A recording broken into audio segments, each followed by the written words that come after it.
દક્ષિણ ગુજરાતમાં સાર્વત્રિક વરસાદી માહોલ જામ્યો છે। નવસારી જિલ્લામાં સતત બીજા દિવસે ધોધમાર વરસાદ। નવસારીના ગણદેવી તાલુકામાં મેઘરાજાની તોફાની બેટિંગ જોવા મળી।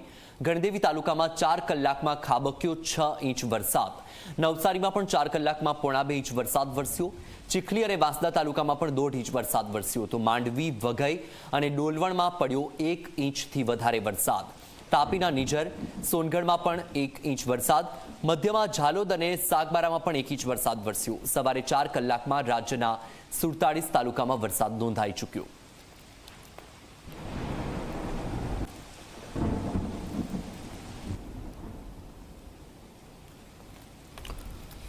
તો દ્રશ્યો આપ જોઈ રહ્યા છો કે દક્ષિણ ગુજરાતમાં સતત બીજા દિવસે પણ વરસાદી માહોલ જોવા મળી રહ્યો છે। આજે દક્ષિણ ગુજરાતમાં ભારે વરસાદ વરસી રહ્યો છે। નવસારી જિલ્લાભરમાં સાર્વત્રિક મેઘમહેર જોવા મળી। નવસારીના ગણદેવીમાં 4 કલાકમાં 6 ઇંચ જેટલો વરસાદ વરસી ચૂક્યો છે તો મધ્ય ગુજરાતમાં પણ વરસાદી માહોલ જોવા મળી રહ્યો છે। મધ્યમાં ઝાલોદ અને સાગબારામાં પણ 1 ઇંચ વરસાદ વરસ્યો છે।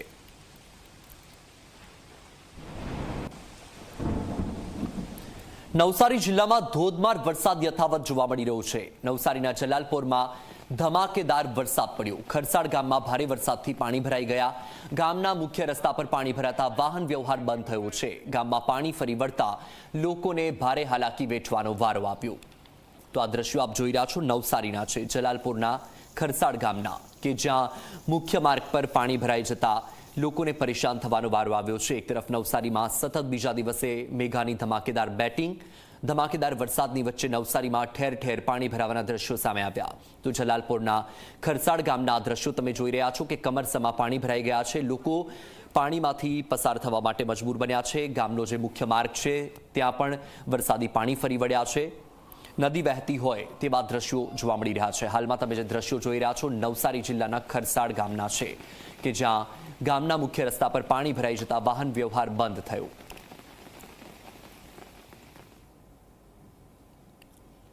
નવસારીમાં ભારે વરસાદથી જનજીવન પ્રભાવિત થયું છે। જલાલપુરના ખરસાડ ગામે ખાડીનું પાણી ફરી વળ્યું। પાણી ફરી વળતા 5 ફળિયામાં પૂરની સ્થિતિ સર્જાઈ છે। ગામમાં પાણી ભરાતા લોકોને ભારે હાલાકી વેઠવાનો વારો આવ્યો છે। ઘરમાં પાણી ભરાતા ઘરવખરીને ભારે નુકસાન પહોંચ્યું। ખાડીની સફાઈ ન થતા લોકોમાં ભારે રોષ જોવા મળી રહ્યો છે। ખાડીની સફાઈ કરવામાં આવે તેવી લોકોની માંગ છે। તો આ દ્રશ્યો આપ જોઈ રહ્યા છો ખરસાડના, કે જ્યાં 5 ફળિયામાં ખાડીના પાણી ફરી વળ્યા છે, જેના કારણે લોકોની ઘરવખરી પણ પાણીમાં પલળી ગઈ છે અને લોકોને નુકસાન વેઠવાનો વારો આવ્યો છે। નવસારી જિલ્લામાં ગતરોજથી વરસી રહેલા અવિરત વરસાદને પગલે જનજીવન પ્રભાવિત થઈ રહ્યું છે। ખાસ કરીને જલાલપોર તાલુકાના અબ્રામા ગામનું આ ખરસાડ ગામ છે અને આ ખરસાડ ગામમાં જે ખાડીના જે પાણી છે એ ગામમાં પ્રવેશી જતા વરસાદી પાણી ભરાયા છે અને પૂર જેવી સ્થિતિ બની છે। ખાસ કરીને જો વાત કરીએ તો લોકોના ઘરોમાં પણ પાણી ભરાવાને કારણે મોટી નુકસાની વેઠવાનો વારો આવ્યો છે। આપ જોઈ શકો છો દ્રશ્યમાં, જે આ ઘર છે ત્યાં ગાડી આ કાચું ઘર છે અને આ ઘરની બહાર જે છે એ પાણી છે અને અંદરની જે સ્થિતિ છે એ વિકટ છે। ખાસ કરીને ઘરના લોકો સાથે વાત કરવાનો પ્રયત્ન કરીશું। જી, આપનું નામ? લલ્લુભાઈ નાણભાઈ પટેલ। લલ્લુભાઈ નાણભાઈ પટેલ। એ લલ્લુભાઈ, કેટલું પાણી આવ્યું હતું અને કેવી રીતે? ઘણું બધું પાણી, આ ખાડીનો નિકાલ નહીં થાય એટલે ખાડીમાંથી પાણી આવે અમારા બાજુ એમ કેમ। ખાડીમાં સાફ સફાઈ નથી થતી? ના, નથી થતી। 2014માં કરાવ્યું, ત્યાર પછી કોઈ કરાવી જ નથી। એનું કારણ? કારણ તો ઉપરથી રજૂઆત કરે તો થાય એમ કે। ગામના સરપંચ કંઈ નથી કરતા? એ તો હવે આપણે શું કહી શકીએ। તો શું, કેટલું નુકસાન, કેવી આ પરિસ્થિતિ? બધું જો ને, અંદર આવો ને કેટલું પાણી છે ઘરમાં। લાકડા છાણા બધું મારું બોરાઈ ગયું એમ કેમ। હવે મારે ચૂલો હલગાવવાની મુસીબત છે। તો આ પરિસ્થિતિ છે લોકોની કે લાકડા છાણા આ બધું જે છે એ પલળી ગયું છે અને વરસાદનું જે આ પાણી, જે ખાડીની સાફ સફાઈ ન થવાને કારણે જે પાણી ફરી વળ્યા છે ગામમાં, તેના કારણે લોકોને મોટી નુકસાની થઈ છે અને નુકસાનીના કારણે જે લોકો છે એ માથે હાથ દેવાનો વારો આવ્યો હોય એવી પરિસ્થિતિમાં છે। ત્યારે તંત્ર છે એ આ ખાડીની સફાઈ કરે એવી માંગ ઉઠવા પામી છે। ધવલ પારેખ, ઝી મીડિયા, નવસારી।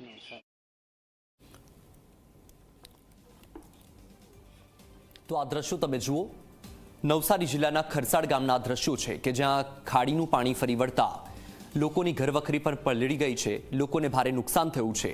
લોકો પોતાની વ્યથા ઠાલવી રહ્યા છે કે વારંવાર રજૂઆત કરી છે છતાં પણ ખાડીની સફાઈ નથી કરવામાં આવતી અને તેના કારણે આ પરિસ્થિતિનું નિર્માણ થયું છે. એટલે ખાડીની સત્વરે સફાઈ કરવામાં આવે તેવી માંગ ઉઠી છે. આ દ્રશ્યો તમે જુઓ કે એક તરફ નવસારી જિલ્લામાં ધમાકેદાર વરસાદ વરસી રહ્યો છે અને બીજી તરફ ખાડીનું પાણી ફરી વળતા ખરસાડ ગામ જળબંબાકાર થયું.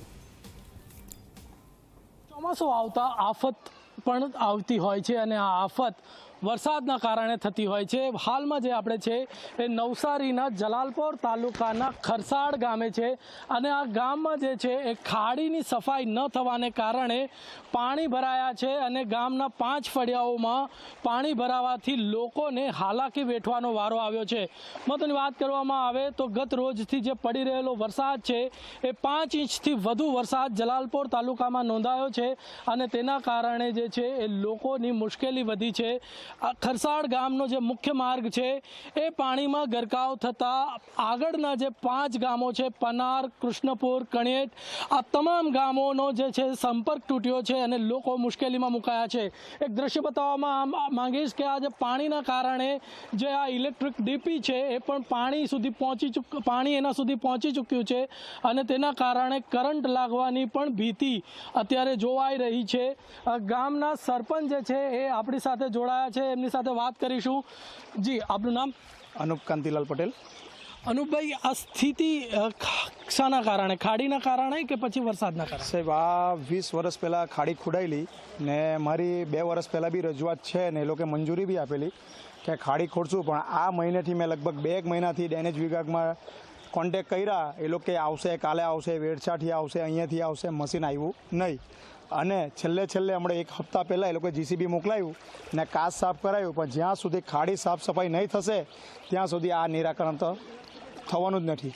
એટલે ખાડીના અમે બી સવારની પરમાં ડેનેજ વિભાગમાં મેં ફોટાને બધું મોકલાયું છે કે આ પરિસ્થિતિ જુઓ તમે, મને ખાડી નથી ખોડી આપી. એ લોકો અમને એવું કહે છે કે મશીન નથી, અહીંયા નથી, તો ખરસાડ ગામ માટે જ મશીન નથી. તો આ કેટલા વર્ષથી આ પરિસ્થિતિ છે અને તમારી રજૂઆતો બાદ પણ નથી થતું, તો શું કારણ હોઈ શકે? હવે સાહેબ, હું તો આ મારી પહેલી ટર્મ્સ છે એટલે મારા 3 વર્ષ થયા છે. તેમાં મારા પહેલા વર્ષથી જ મેં આ ટ્રાયમાં છું કે ખાડી જ્યાં સુધી ખોડાઈ જાય ત્યાં સુધી સારું, પણ 3 વર્ષથી મારી પાસે મંજૂરીનો લેટર છે ખાડી ખોડવાનો, પણ આજ સુધી ખાડી ખોડવા આવ્યા નથી. મશીન મોકલાવે, હજુ મશીન ઉતરે એટલે સાંજે પાછું મશીન નીકળી જાય. એ લોકો મને કોઈ નિરાકરણ આપ્યું નથી. ગામ એટલે પંચાયત આ મુદ્દે કોઈ કામગીરી કરી શકતી નથી, એટલે મતલબમાં ડ્રેનેજ વિભાગ સિવાય? ડેનેજ વિભાગ અમને કોઈ રિસ્પોન્સ નથી આપતા ને બહુ સારી જેક બી લગાવ્યો છે પણ તે લોકોને બી રિસ્પોન્સ નથી આપતા. એટલે સાહેબ કહે છે અહીંયા મશીન છે, ત્યાં મશીન છે, એટલે ખરસાડ ગામ માટે મશીન જ નથી ફાળવતા એ લોકો. ને હવે આજે સવારે કર્યું ફોન તો ડેનેજ વિભાગમાં તો એમ કે હવે આવતા વર્ષે આપણે તમને પહેલાં અમે ચાન્સ આપશું.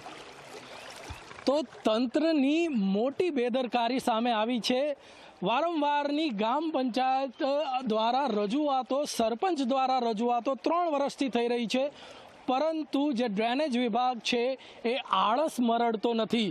મહત્વની વાત કરવામાં આવે તો આ ગામ જે છે એ 2014 બાદ વરસાદમાં પાણી એટલે કે પૂરની સ્થિતિમાં ફેરવાઈ જાય છે અને લોકોએ મુશ્કેલી વેઠવા પડે છે.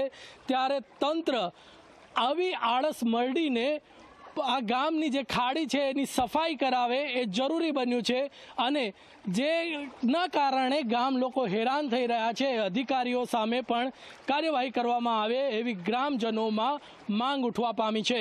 ધવલ પારેખ, ઝી મીડિયા, નવસારી. નવસારીમાં વિરાવળ ખાતે એપીએમસી માર્કેટના ગેટ આગળ પાણી ભરાઈ ગયું. વરસાદી પાણી ભરાતા માર્કેટમાં આવતા ખેડૂતોને ભારે હાલાકી પડી રહી છે. ભારે વરસાદને પગલે પાણી ભરાઈ ગયું. મુખ્ય ગેટ આગળ જ પાણી ભરાતા અવરજવરમાં મુશ્કેલી પડી રહી છે. દર ચોમાસે પાણી ભરાવાની સમસ્યા સર્જાય છે. ડ્રેનેજના અભાવે પાણી નિકાલની સમસ્યા. તો આ દ્રશ્યો જુઓ, નવસારીના છે. વિરાવળ એપીએમસી માર્કેટ પાસેના મુખ્ય ગેટ પાસે પાણી ભરાઈ ગયું છે અને દર વર્ષે આ જ પરિસ્થિતિનું નિર્માણ થાય છે. તો નવસારીમાં ભારે વરસાદથી નદીઓ 2 કાંઠે વહેતી થઈ. ઉપરવાસમાં ભારે વરસાદથી નદીઓ 2 કાંઠે વહેતી થઈ છે. ડાંગ જિલ્લામાં ભારે વરસાદથી કાવેરીમાં નવા નીર આવ્યા છે. કાવેરી નદીમાં પાણી આવ્યું છે ત્યારે કાવેરી નદીના જળસ્તરમાં 1 ફૂટથી વધુનો વધારે થયો. કાવેરી નદીમાં પાણી વધતા આંતલિયા ઉંડાચને જોડતો પુલ પાણીમાં ગરકાવ થવાને આરે.